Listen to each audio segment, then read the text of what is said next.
Live express अब WhatsApp पर भी उपलब्ध है। अपने व्हाट्सएप पर खबरें पाने के लिए हमारे व्हाट्सएप नंबर 7060012630 पर हाई लिखकर मैसेज करें और पाएं ताज़ा तरीन खबरें। लाइव एक्सप्रेस अब यूट्यूब पर भी उपलब्ध है। यूट्यूब पर लाइव एक्सप्रेस देखने के लिए हमारे यूट्यूब चैनल को सब्सक्राइब करें और टाइप करें liveexpress.tv और पाएं ताज़ा तरीन खबरें।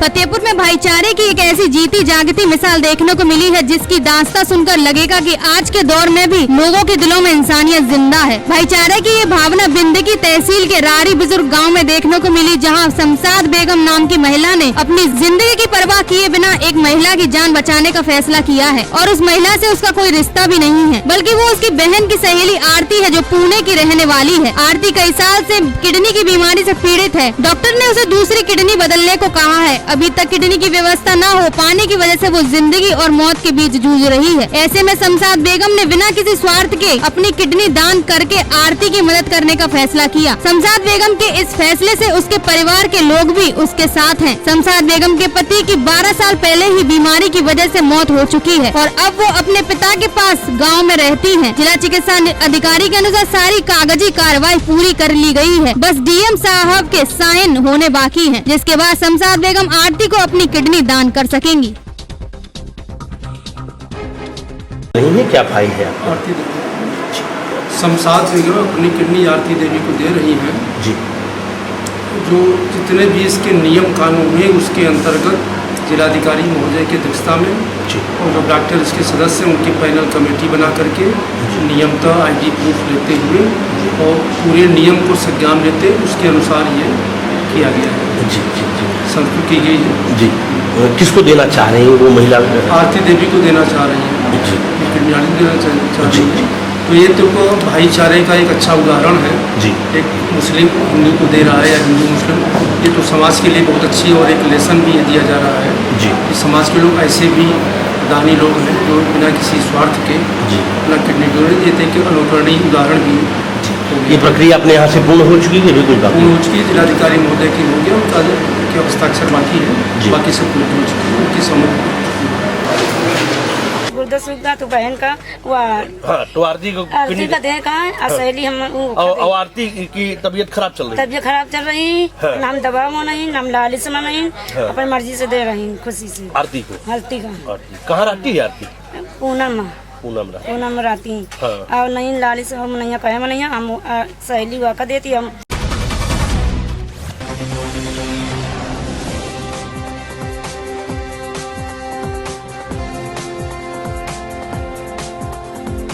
जौनपुर में हुई श्रमजीवी ट्रेन विस्फोट कांड में अपर सत्र न्यायाधीश प्रथम बुद्धराम यादव ने आरोपी आलमगीर उर्फ रोनी को दोषी करार करते हुए मृत्यु दंड और 10 लाख रुपए जुर्माने की सजा सुनाई। जबकि इसी मामले में जौनपुर जेल में बंद चल रहे दूसरे आरोपी उबैदुर रहमान के ऊपर 2 अगस्त को सुनवाई होगी। इस मामले में 11 साल तक लंबी बहस चली। कुल 53 गवाह रोनी के मामले में कोर्ट में पेश किए गए थे। जौनपुर के लोगों को आज 11 साल से इस फैसले का इंतजार था, जब कोर्ट ने आरोपी आलमगीर को दोषी करार करते हुए मौत की सजा सुनाई। तो निश्चित रूप से देश के हर नागरिक के साथ साथ उस परिवार के लोगों को भी खुशी हुई होगी जिनके घर के लोग इस बम कांड में मारे गए थे।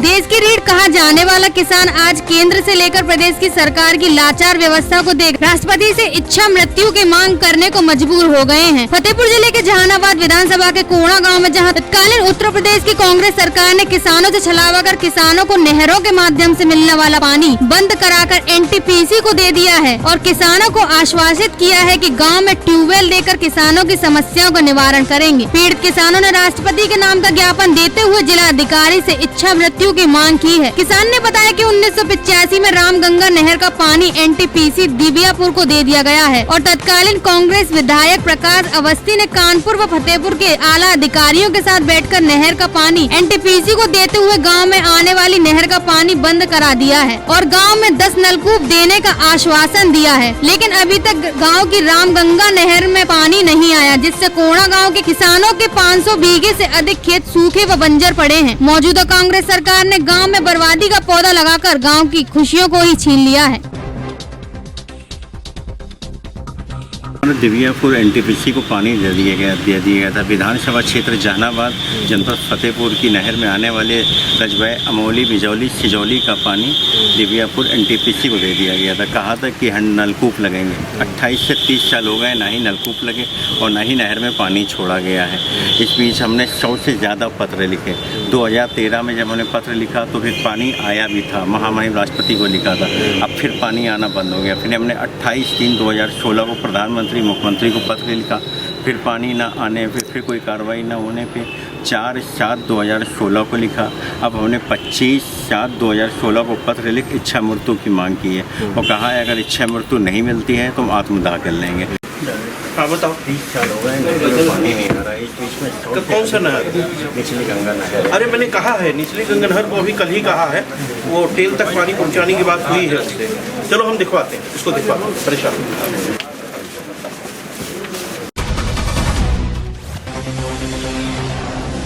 खबर चंदौली की है, जहां मुगलसराय कोतवाली पुलिस के कार्य प्रणाली पर सवालिया निशान लग गया है। जहां मुगलसराय कोतवाली के अंतर्गत आने वाली चंदासी पुलिस चौकी के ठीक सामने स्थित एक खंडर नुमा मकान में लाखों का जुआ चल रहा है। इस बात की पुलिस को सूचना मिलते ही पुलिस अधीक्षक ने बबूरी थाना अध्यक्ष व अलीनगर थाना अध्यक्ष के नेतृत्व में टीमों का गठन कर छापेमारी का आदेश दिया और मौके पर जुआ खेल रहे 6 लोगों को रंगे हाथों गिरफ्तार किया। मौके से पुलिस ने 26,000 रुपए नगद और 5 मोबाइल भी बरामद किए हैं। मुगलसराय से बसपा विधायक बब्बन सिंह चौहान का कहना है कि मुगलसराय कोतवाली पुलिस के संरक्षण में कई जगह खुले आम जुए के अड्डे संचालित हो रहे हैं। इस पर पुलिस ने कार्यवाही करते हुए छापेमारी की और सफलता भी हासिल की। पुलिस मुकदमा दर्ज कर आरोपियों को जेल भेजने की कार्यवाही में जुटी है। पुलिस अधीक्षक द्वारा जनपद के 2 अन्य थानाओं के द्वारा छापेमारी कराना और मुगलसराय कोतवाली पुलिस को इस कार्यवाही से अलग रखना ये साबित करता है कि मुगलसराय कोतवाली पुलिस की कार्यशैली क्या है। क्या मामला था और क्या बरामदगी है?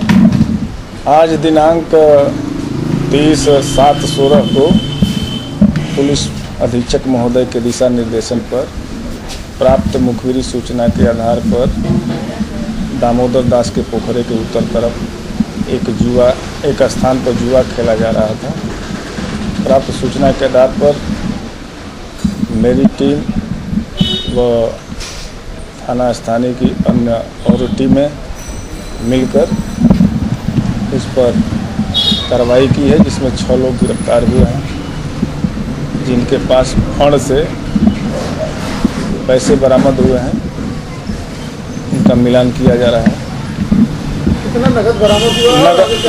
नगद 26,200 रुपये बरामद हुए हैं और 6 लोगों की गिरफ्तारी हुई। यहाँ जुए का अड्डा जो है केवल चौकी के सामने ही नहीं, थाने के चारों तरफ अगल बगल जो है चलाया जा रहा है और उसमें पुलिस पूरी तरह से इन्वॉल्व है।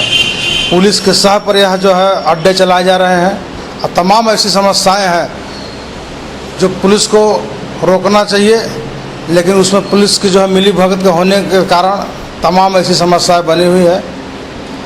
नहीं लगता कि पुलिस की मिली भगत है, क्योंकि चौकी के ठीक सामने अटैक चल रहा है और मुगलसराय कोतवाली पुलिस को पता नहीं है। अगर एसपी महोदय जो है अगर इस तरह का जो है संज्ञान लिए हैं और इस तरह के जो है अगर रोकने का काम किया है तो इनको तमाम अभी बहुत से ऐसी समस्याएं हैं। भूमाफियों से मुक्ति दिलाने के लिए जिला में लूट डकैती हत्या आए दिन जो है तमाम तरह की ऐसी घटनाएं जनपद में हो रही है। तो इसको रोकने के लिए अगर पुलिस प्रशासन जब तक अच्छे मन से जो है अगर इस पर काम नहीं करेगी तो मैं समझता हूँ कि पुलिस पूरी तरह से जो है भ्रष्ट हो चुकी है और इसको बहुत कुछ काम करने की ज़रूरत है।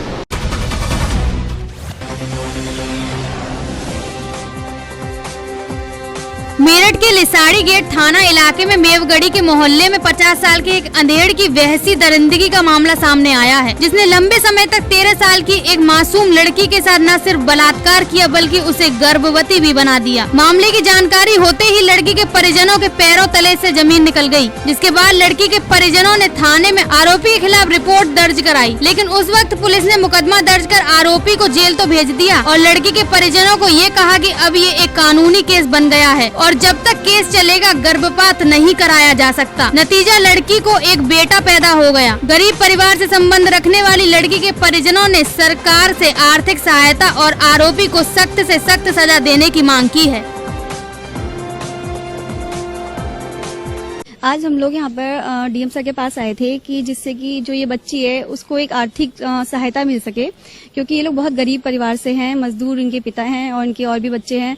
लेकिन जो ये बेटी के साथ हुआ है ये तो बहुत गलत हुआ। जिस तरह से देश में हम लोग अभी चल रहा है बेटी बचाओ बेटी पढ़ाओ का, तो उस हिसाब से तो बेटियों को बचाना है तो हमें सबसे पहले आगे आना पड़ेगा। इन लोगों को भी देखना पड़ेगा, चाहे वो गरीब परिवार हो चाहे वो कोई भी हो, बेटी सबकी एक समान होती है। तो आज हम लोग यहाँ पे डीएम सर के पास इन लोगों की आर्थिक सहायता के लिए आए हैं कि वो किसी तरह से इनकी मदद कर सके, क्योंकि इन लोगों को इस चीज की अनुभूति होती है, इनके कोष में इतना होता है कि वो इन लोगों को दे सकते हैं पैसे। तो हम लोग आज इनके साथ इनके सहयोग के लिए आए हैं और डीएम सर ने हमें जो है इस चीज के लिए बोल दिया है कि वो भी एक हफ्ते के अंदर इनका अकाउंट खुलवाते ही उनको 1 लाख रुपए ट्रांसफर कर दिया जाएगा और उसके बाद चार्जशीट जो भी आएगी उसको देखते हुए वो सीधे 2 लाख या 3 लाख जो भी होगा वो उसके अंदर उनके अकाउंट में डलवा देंगे। तो हम लोग इस चीज से बहुत खुश हैं। डीएम सर ने बहुत अच्छा आदेश दिया है और हमें बहुत इससे अच्छा राहत मिली है।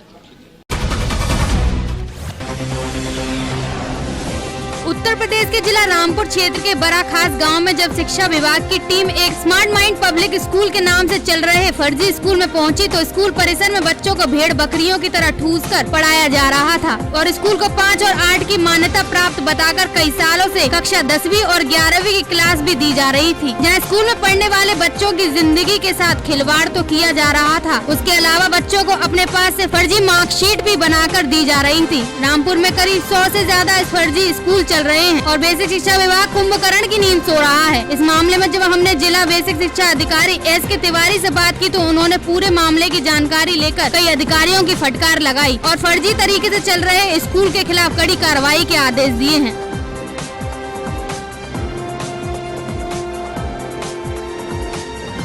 हाई स्कूल से लेकर 11वीं की जो है उसमें क्लासेस चलाई जा रही है, क्या है?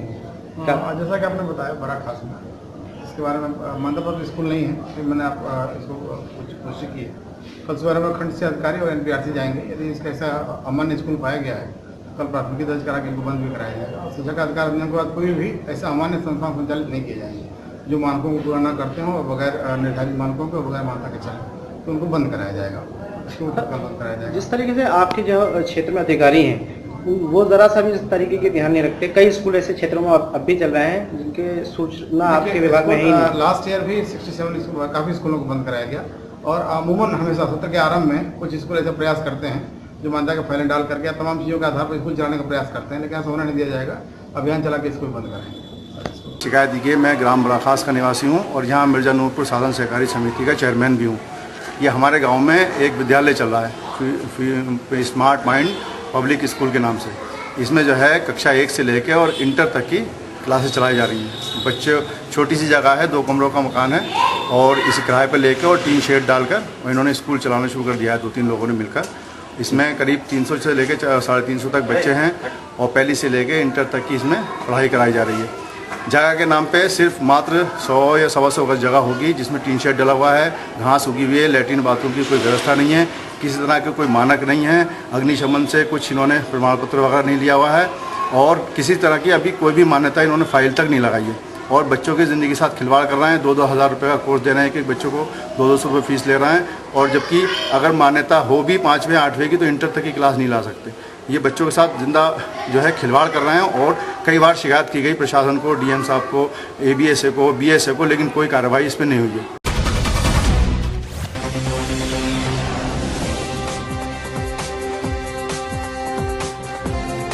मुगलसराय कोतवाली क्षेत्र के न्यू महाल मोहल्ले में आशीष अपने घर में 2 दिन पूर्व घरेलू गैस सिलेंडर लाया था। अचानक आशीष की माताजी किचन में गैस पर चाय बना रही थी कि लीकेज के कारण सिलेंडर में आग लग गई। तत्काल आशीष ने जलते हुए सिलेंडर को घर के बाहर निकाला। तभी आग बुझाने में आसपास के लोग भी आशीष की मदद में जुट गए और बालू डालकर सिलेंडर की आग पर काबू पाने में सफल रहे। इस दौरान सभी लोग डरे हुए थे कि कहीं सिलेंडर में ब्लास्ट न हो जाए, जिससे काफी जनहानि भी होने की संभावना थी।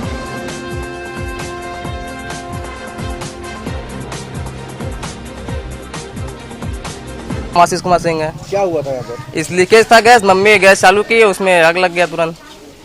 फिर उसके बाद मैं बाहर निकाल के फेंका। कितना बड़ा खतरा हो सकता था? अरे बहुत बड़ा खतरा होता था। हमारे साथ ये लोग थे भाई बंधु लोग, तो जाके सब इसका काम किए बंद होते। अरे अभी 2 दिन पहले निकल लगा था ये।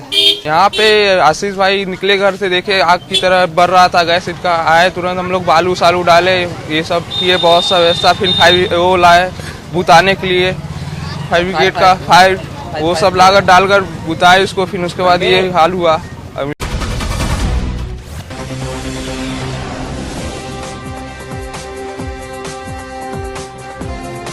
चंदौली मुगलसराय स्टेशन का नाम बदलने के मामले में राजनीतिक पार्टियों द्वारा भाजपा के केंद्रीय मानव संसाधन राज्य मंत्री व चंदौली के भाजपा सांसद डॉक्टर महेंद्र नाथ पांडे का विरोध भी शुरू हो गया है। इस विरोध को लेकर मुगलसराय में कांग्रेसियों ने केंद्रीय मंत्री का पुतला फूका और जमकर नारेबाजी भी की। दरअसल केंद्रीय मानव संसाधन राज्य मंत्री व चंदौली के भाजपा सांसद डॉक्टर महेंद्र नाथ पांडे ने केंद्र सरकार को प्रस्ताव भेजा कि मुगलसराय का नाम पंडित दीनदयाल उपाध्याय कर दिया जाए। इस प्रस्ताव पर केंद्र सरकार ने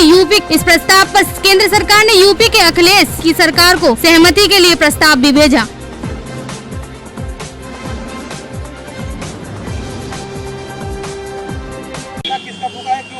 हम लोगों ने सांसद महेंद्र पांडे जो मानव संसाधन मंत्री है उनका पुतला फूका है मुगलसराय का नाम बदले जाने के विरोध में। क्या चाहते हैं आप? हम लोग चाहते हैं कि जो नाम है वही नाम रखा जाए। इनका नाम जो दीनदयाल जी के नाम पर बदला जा रहा है मुगलसराय का नाम, यह बदला न जाए। आगे आप लोगों का आंदोलन कहाँ तक जाएगा? आगे अगर महेंद्र पांडे जी ने अपना प्रस्ताव वापस नहीं लिया तो हम लोग इससे भी बड़ा आंदोलन छेड़ेंगे जो मुगलसराय से चलेगा और उत्तर प्रदेश तक इसकी आग धमकेगी। लाइव एक्सप्रेस अब व्हाट्सएप पर भी उपलब्ध है। अपने व्हाट्सएप पर खबरें पाने के लिए हमारे व्हाट्सएप नंबर 7060001260 पर हाई लिखकर मैसेज करें और पाएं ताज़ा तरीन खबरें। लाइव एक्सप्रेस अब YouTube पर भी उपलब्ध है। YouTube पर लाइव एक्सप्रेस देखने के लिए हमारे YouTube चैनल को सब्सक्राइब करें और टाइप करें livexpress.tv और पाएं ताज़ा तरीन खबरें।